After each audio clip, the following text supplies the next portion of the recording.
getting down to data and information we're using from trials, let's talk about the Empower 133 trial and where does this fit into using evidence from trials to bring into clinical practice? Well, the Empower 133, or I Empower 133, I've heard it said both ways, was published in the New England Journal of Medicine last fall and did demonstrate in a randomized setting of comparing the added atezolizumab to the carboplatin and etoposide backbone that it was better. The triplet was better than the two drugs. There was an overall survival improvement, and we use that as a gold standard when we look at oncology trials especially. So it is under priority review right now at the FDA. We are using it in practice. This is the standard of care right now for patients with extensive stage small cell lung cancer, unless they have specific contraindications. And in terms of the benefit that was shown in this trial, if you're looking at with and without the immunotherapy, how much benefit are we seeing in terms of survival? The medians were several months, but as we know, the ranges can be very drastic for folks. I think it's still early with some of the data, but what we have tended to see is that these survival curves for people who are doing well at the tail end of the curve, as we call it, the people who get past the chemotherapy and then they're on the maintenance drug, the atezolizumab afterwards, those folks are living longer. And we're hopeful to see that that continues as we follow data from this trial longer. But I think it is vital for people to understand that this is something that should be discussed with an oncologist if you are diagnosed with this disease. Of course. And if patients are being offered these treatments, can you talk briefly about the schedule, the setup for patients who are embarking on treatment with chemo and immunotherapy? Yeah, the different immunotherapies have different schedules. Some of them are given on a 2-week basis, some of them given on a 3-week basis. And these are infusions as well, like the chemotherapy? Yes, they're infusions. The carbo and the etoposide stays the same. So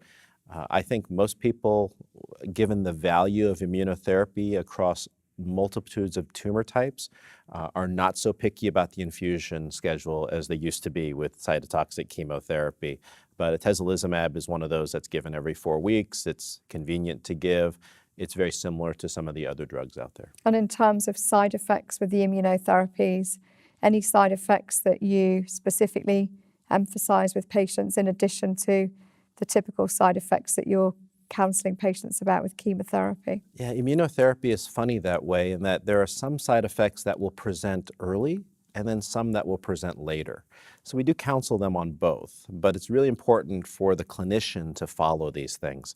Early on, we worry about any diarrhea. And if they have any type of diarrhea, especially bad diarrhea, we don't want them being treated with Imodium or those aspects because this is most likely inflammation or colitis, and those need to be treated with steroids. We don't like people taking a lot of steroids when they're on immunotherapy because that tends to counteract the effects. But to manage side effects, we have to do it. And it's okay, they'll come off and then we'll be able to restart.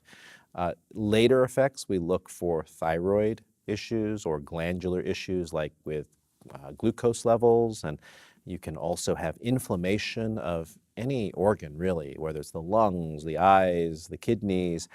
So those are things we keep an eye out for, and as we see patients back for their visits, we'll go through a checklist and ask them these things. But I have found them personally to be very tolerable. I've not seen as many side effects as, for instance, the melanoma docs will mention. And I think the different diseases have different side effect profiles, even though it's the same drug. Right. And you've talked already about many of these patients are presenting with some systemic side effects, fatigue, weight loss. Do you find that these treatments exacerbate that? Or do you often find that patients, when they're responding, actually can go the other way and actually start to maybe gain weight or get less fatigue? How does it play out, and how do you separate side effects of cancer from side effects of treatment? Yeah, I really focus on those aspects with patients. When the drugs work, then you see improvements and people feel better. They know they're feeling better. Their appetite starts coming back. You don't like it when you see those continued symptoms get worse and worse despite the therapy going in, and that's usually not a good sign. But we do see dramatic changes in folks if the drugs are working, and that's beneficial. And we're giving lots of treatments to patients who aren't in their youngest years of life, and we've talked already about the comorbidities of other medical problems. It's so important, isn't it, to work with other members of our team to not only deal with the practical issues and talk about side effects of treatment and how to manage those, but to address the emotional issues of going through quite challenging treatments. Let's talk a bit about the multidisciplinary team and the role not just of specialists like yourself, radiation oncologists, pathologists, surgeons where appropriate. What's the role of your specialist colleagues and colleagues that are working with you to deal with issues very relevant to patients like treatment side effects? Yeah, it really is quite diverse. Supportive oncology is a great service because they manage your mental being, your psychosocial being, and other aspects that symptoms may occur. People get depressed. My wife is a psychiatrist, and she's probably got me on medication all the time, but that's an aside. I think people need help, and if it's their mental sort of aspect that's holding them back, then we need to help that. If it's a physical aspect, then we need to also help with them there. I think some of the other, we have art therapy, we have a dog at our institute that helps with pet therapy during infusions. Probably good for the doctor as well as the patient. So. Yeah, all of those things help quite a bit. Physician burnout is another big issue, but it is very stressful. And I think you have to engage these folks. Sometimes patients don't feel right because it's their hormones. The thyroid hormone makes people feel weird when it's either too high or too low. So almost every one of my patients on immunotherapy is seeing an endocrinologist in our system.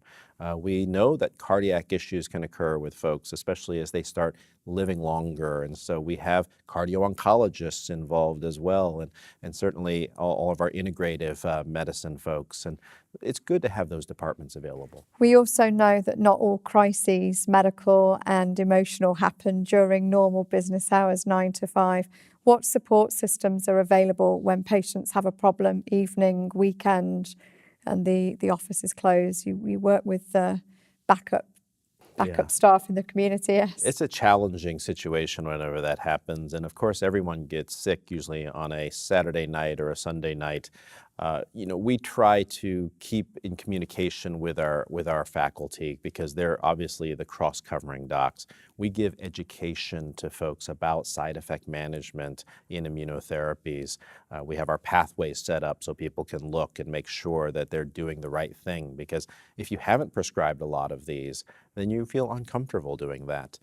And we have a great supportive oncology team. We actually have a separate department in a community-based hospital that is a department of supportive oncology, and they will answer our calls 24/7 as well. So it's really great to have that. And it's really important, I think, for patients to go directly to the doctors and nurses that are treating them so that they can address their individual concerns and questions. And hopefully we're more accessible now with email so that patients can reach out to us about specific concerns for their own doctor.